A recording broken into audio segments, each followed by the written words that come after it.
بسم اللہ الرحمن الرحیم۔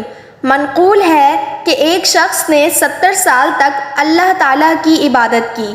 سردیوں کی ایک رات وہ اپنی عبادت گاہ میں موجود تھا کہ ایک خوبصورت عورت اس کے دروازے پر آئی اور اس سے دروازہ کھولنے کی درخواست کی۔ عابد نے اس کی طرف توجہ نہ کی اور عبادت میں مصروف رہا۔ یہ دیکھ کر جب عورت واپس جانے لگی تو عابد نے اس کی طرف دیکھا۔ ایک نظر دیکھتے ہی وہ عورت عابد کو پسند آ گئی۔ اس کی محبت دل میں گھر کر گئی اور عقل نے کام کرنا چھوڑ دیا۔ عابد اپنی عبادت کو چھوڑ کر اس عورت کے پیچھے گیا اور اس سے پوچھا، کہاں جا رہی ہو؟ عورت نے جواب دیا، جہاں میں چاہوں۔ عابد نے کہا، اب تو مطلوب خود طالب بن چکا ہے اور آزاد لوگ بھی غلام بن گئے ہیں۔ پھر اس عورت کو کھینچ کر اپنے مکان میں داخل کر لیا۔ وہ 7 دن تک اس کے پاس رہی۔ 7 دن کے بعد عابد کو اپنی عبادت یاد آئی اور اس بات کا احساس ہوا کہ اس نے اپنی 70 سالہ عبادت کو 7 دن کی نافرمانی کے عوض فروخت کر دیا ہے۔ اس بات کو یاد کر کے عابد اتنا رویا کہ اس پر غشی طاری ہو گئی۔ جب وہ ہوش میں آیا تو عورت نے اس سے کہا، اے شخص، اللہ تعالیٰ کی قسم تم نے میرے علاوہ کسی اور کے ساتھ اللہ تعالیٰ کی نافرمانی نہیں کی اور میں نے تمہارے علاوہ کسی کے ساتھ اس کی نافرمانی نہیں کی۔ میں تمہارے چہرے پر نیکی کا اثر دیکھ رہی ہوں۔ تمہیں اللہ تعالیٰ کی قسم، جب تمہارا رب تم سے صلح فرما لے تو مجھے بھی یاد رکھنا۔ چنانچہ وہ شخص ایک طرف چل دیا۔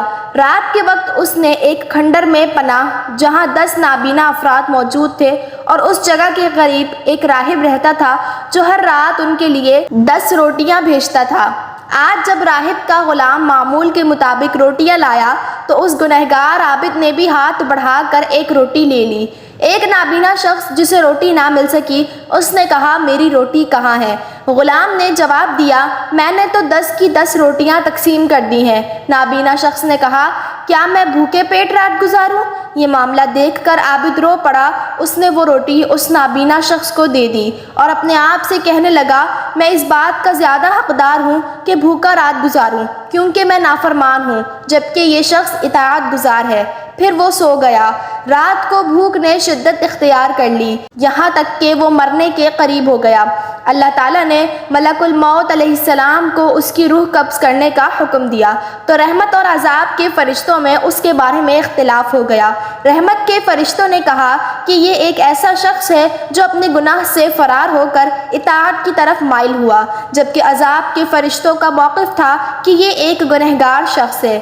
اللہ عز و جل نے ان کی طرف وحی فرمائی کہ اس کی 70 سالہ عبادت اور 7 راتوں کے گناہ کا وزن کرو۔ جب وزن کیا گیا تو گناہ کا وزن زیادہ تھا۔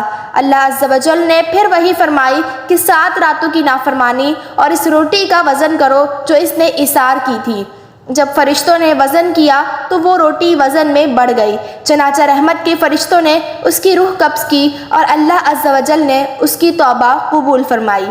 ایک شخص نے اپنے بیٹے کو تجارت کے لیے سفر پر بھیجا۔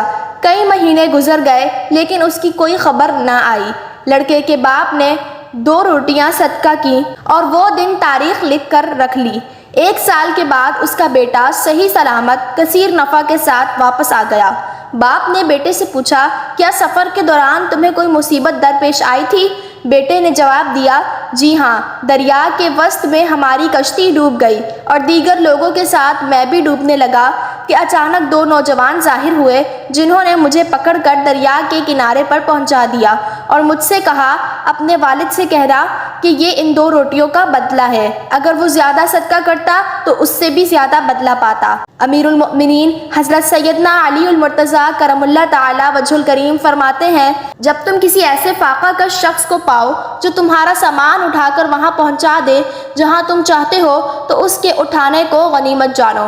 اللہ رب العزت ہمیں بھی اپنی راہ میں کچھ نہ کچھ صدقہ کرنے کی توفیق عطا فرمائے۔ اگر آج کا پیغام اچھا لگا ہو تو ویڈیو کو لائک کر دیجئے اور مزید ایسی معلوماتی اور اسلامک ویڈیوز دیکھنے کے لیے میرے چینل واقعہ پلانٹ کو سبسکرائب کر لیں۔ تو ملتے ہیں دوسری ویڈیو میں، تب تک کے لیے اللہ حافظ، دعاؤں میں یاد رکھیے گا۔ شکریہ۔